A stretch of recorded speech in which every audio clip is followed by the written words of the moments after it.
Hello and welcome to the Mobile World Congress here in Barcelona. Yes, this is how we'd ideally be wanting to get around here at this iconic event. I'm at one of the booths, which has been quite a crowd puller, with this VR shopper. It looks great from the outside, but it's a nice little VR experience on the inside. But there's a lot more happening on the show. Of course, we're talking about how 6G is the conversation here at Mobile World Congress. Also connected devices, ecosystems, and of course the metaverse and the buzzword of 2023, artificial intelligence. All that and a lot more on this Tech Today special from Barcelona. I'm your host Aayush Ailawadi saying, let's get started.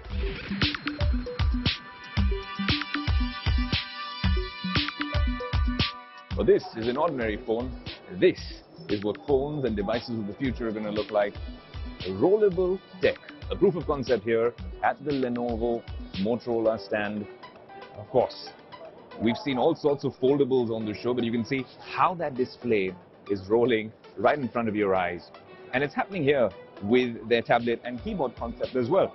I think it's absolutely crazy. We'll get you more on the show about how this tech works. But for now, this is the first look from Mobile World Congress in Barcelona, Lenovo's rollable tech in all its splendor.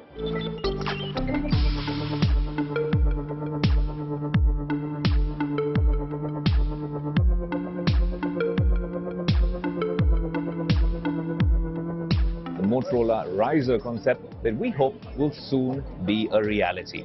What makes this phone really special is the minute you give it a double tap on that side, the rollable display now expands to this. Tap it twice again, and like that, just like magic, it's back to this traditional form. Now, there's a lot of use cases for something like this. I think rollable displays are something which will work in the future. We've seen how foldables are really hotting up as a space, even in India and on Tech Today. We've seen the Oppo Find N2 Flip and the Samsung Galaxy Flip 4, the Fold. There's all sorts of devices here at the Mobile World Congress in Barcelona, but we have this concept phone in the flesh on Tech Today. There's also a few other things that this phone can do. For instance, if you flick it twice like this, and now it's just, well, the rear camera, and I want to suddenly start using the front camera. There you go, I flick it again, and here's the front camera.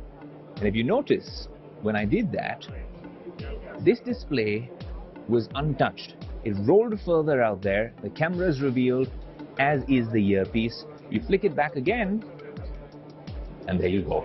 Almost seamlessly, very, very smooth output. I think they've done a fantastic job. Given this is a concept phone, we can only hope that the other booths are actually watching this with bated breath and learning a thing or two from Motorola. Look, Motorola got it right with the Razr phones back in the day.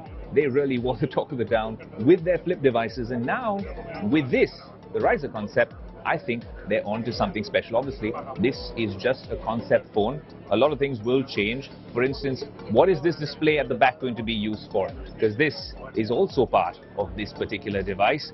What kind of cameras will you put in it? What chipset will be in it? All these things would be decided in due course, in due time. But this, for now, double tap and enjoy this concept phone, which really might just be a thing of the future. This literally is Motorola's back to the future moment, and we're really impressed on Tech Today. We're here at the Mobile World Congress in Barcelona, and I have with me the OnePlus 11 concept phone. Now, it uses a new sort of tech. It's called active cryoflux. It's an active mechanism that is used in gaming PCs to actually liquid cool the phones. Your phones get hot when you're gaming, and that seems to be the future. Even with OnePlus's R&D team, they think a lot of the gaming that we are doing even in India is going to move to smartphones. And that's why you want your phone cooled and charging in record time. And if it looks good while all of that is happening, well then, it's not bad news either, right? It's got this LED backlight over here, indicative of how the phone is using liquid cooling tech to ensure that the battery, well, charges in record time and stays cool while you're playing the next Battle Royale game. You know when you end up watching a 3D movie and you have to put those glasses on, and a lot of people complain of a splitting headache. What if I told you that there's now the world's first eyewear-free 3D tablet technology. A company called ZTE is making this in China with Nubia. It's the ZTE Nubia Pad 3D, the world's first AI-powered eyewear free 3D tablet. And I'll tell you how they do it.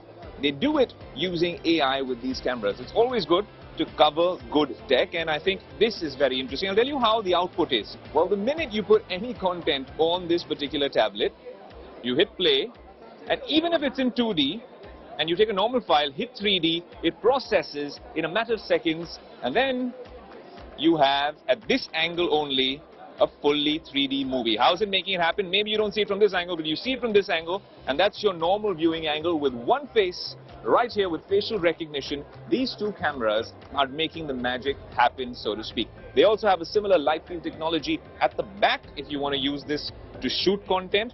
That same technology exists at the back as well. That's not just for videos like this.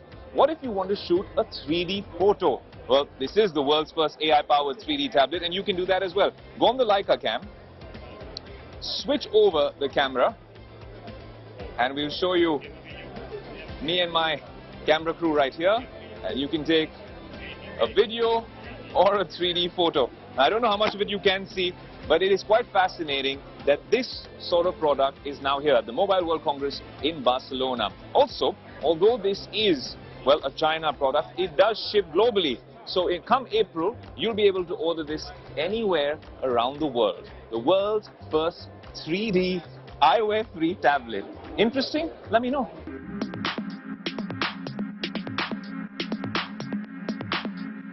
Well, speaking of showstoppers here at the Mobile World Congress in Barcelona, I made a new friend, 177 centimeters tall. That's actually shorter than me, but he's standing on a pedestal. The Cyber One, a humanoid robot from Xiaomi. Comes along with the Cyber Dog right over there, a quadruped which can do quite a few neat tricks. But speaking about the Cyber One, the humanoid, Xiaomi actually pipped Elon Musk and his tweets to making this humanoid robot which can recognize a bunch of expressions, emotions by human beings, has all sorts of AI and facial recognition tech inbuilt in it. But that's not all Xiaomi's working on.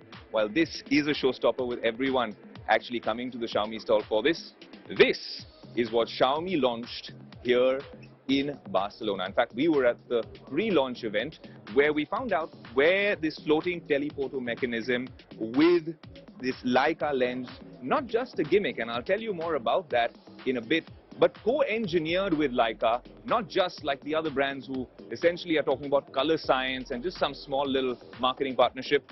The team that actually worked on this partnership did have an exclusive conversation with Tech Today where we wanted to ask them what they are doing with this device. An absolutely stellar camera. You're going to see a review very soon, but here's a few camera samples on the screen. You have a nice, neat little watermark, and whilst I'm talking, you have Cyber Dog following me around. I think he's taken a liking for me. But that's not all. If you walk around the Xiaomi booth right over here, you see that they've been building on an ecosystem with a smart living room, a smart kitchen, and these are popular products all across the world. A smart workspace as well, something they've been talking about, barring all the special edition phones and some of these interesting Redmi devices as well, is actually their mobility or their smart outdoors department, where they've been speaking about an electric scooter. Now, this is something that I think can be a game changer when brands start working on this in a wide-scale way in India, but we'll need regulations to figure out how e-scooters being shared will actually work out. I think it's fascinating what's happening in the tech world. This has been one of the show-stopping moments at the Mobile World Congress, and of course, we have my dear friend, the Cyber Dog, saying hello to all the viewers of Tech Today.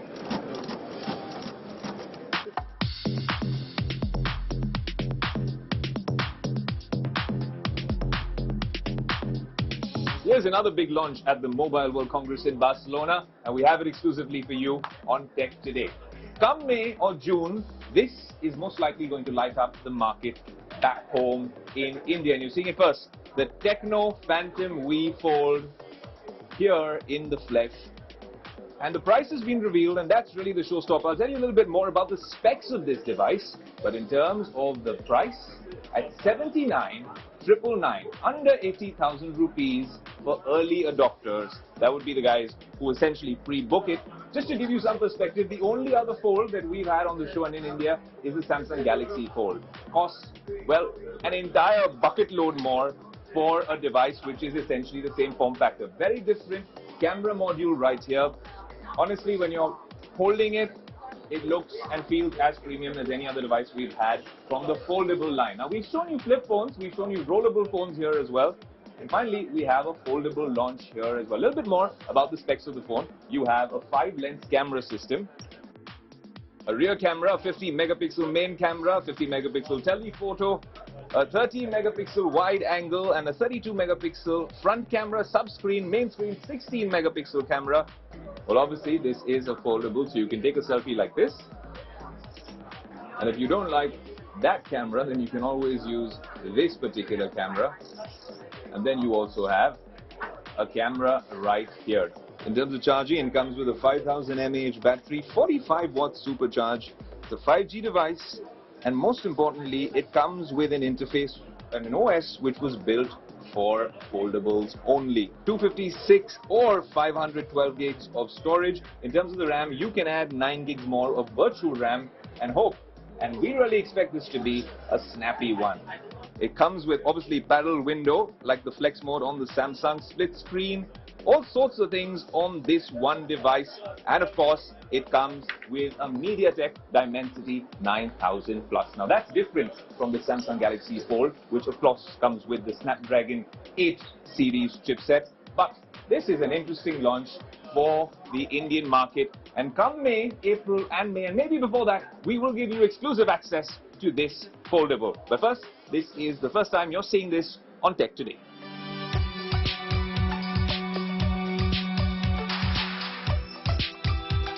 This is paradise for a tech geek. The Lucid Air here at the Mobile World Congress. A very good looking car. 0 to 100 in under 2.7 seconds. 1,111 horsepower. Nearly $150,000 in the US. We haven't seen this back home. But if you speak to Lucid, they're not comparing it to the Tesla, interestingly. They talk about comparing it to the EQS or even more premium cars out there in the market. But here's an exclusive first look of the Lucid Air at Mobile World Congress in Barcelona. There's a lot of things happening here at the Congress. EVs, not too many. We've seen a Tesla. There's one parked right over there as well. And then, of course, you have a Lucid here as well. There's more EVs at the Auto Expo and, of course, at CES Las Vegas. But, of course, technology, EVs, it's all one big bucket. And, of course, you get all that coverage on Tech Today.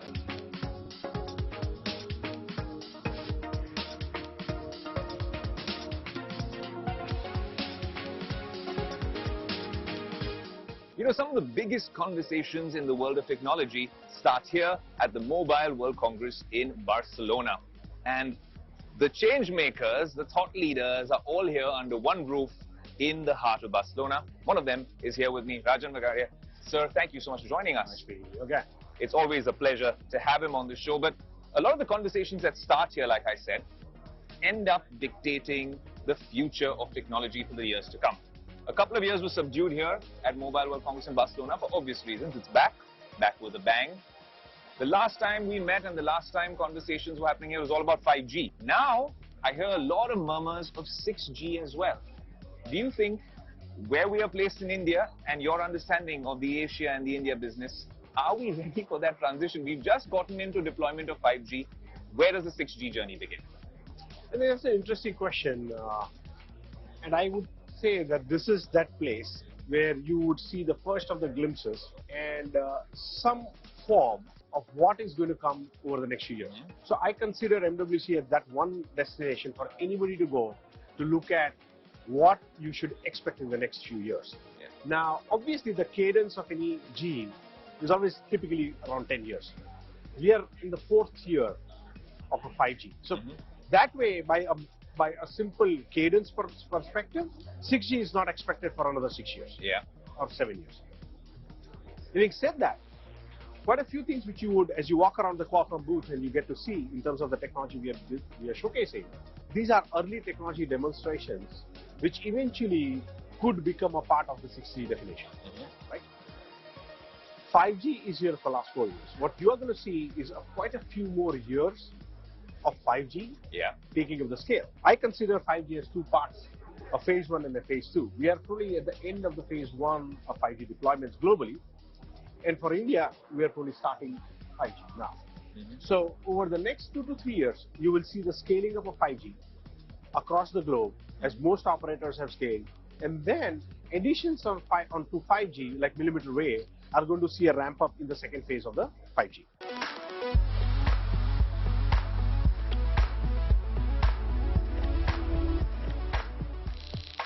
Here at MWC and all around the world, since November, I think the last time that we met, has been generative artificial intelligence. Generative AI, ChatGPT being spoken about all over the world. How much of an impact do you think that will have on the workflow on the tech side, on exactly how a tech company operates, on how our jobs will pan out in the next few months?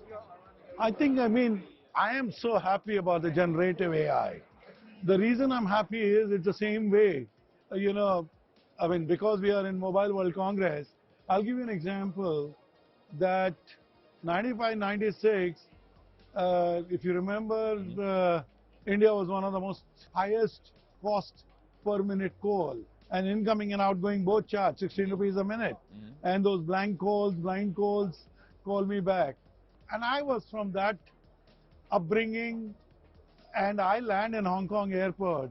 There was this bank of phones, but people were talking on a mobile phone.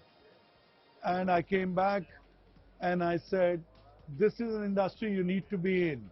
The convenience was 10 steps away. People were talking on mobile phones. So what happened? Mobile phone automated the public phone systems. Correct. It automated everything that came along. And I don't have to describe to you whether it's a health tech, fintech, media tech, whatever device it is.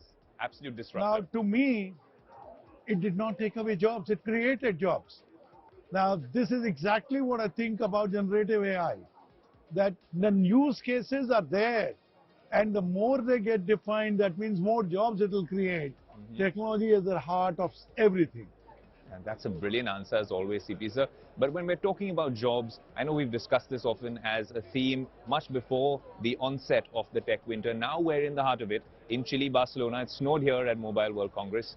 But since we are in the midst of a tech winter, do you see us, they say, at the end of a storm is a golden sky. When do we get to see that golden sky, if ever? I know you're an optimist, but I'd love to get your view on that.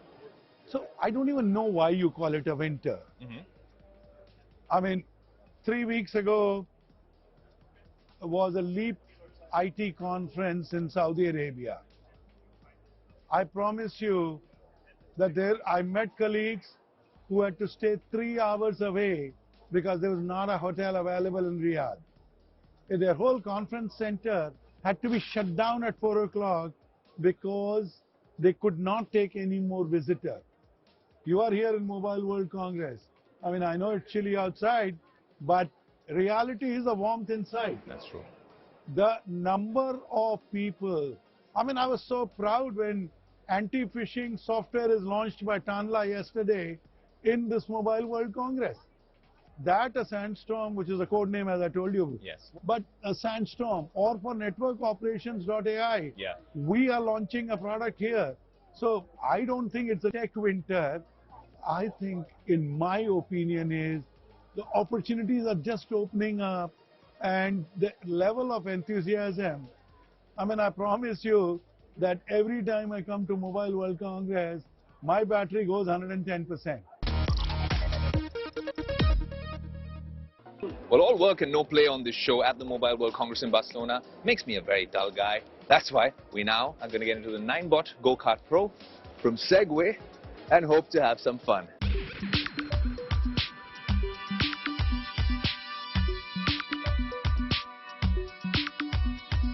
Well, it actually comes with 4 speakers inside, which are giving you this sound effect. There's a 9-bot self-balancing Segway included with this. It's won a bunch of design awards. I can't wait to actually use this on a Mumbai track. But for now, that's about all the time we have on this show, because all work and no play makes Jack a dull boy. This is your host Aayush Ailawadi signing off from the Mobile World Congress. Until next week, adios.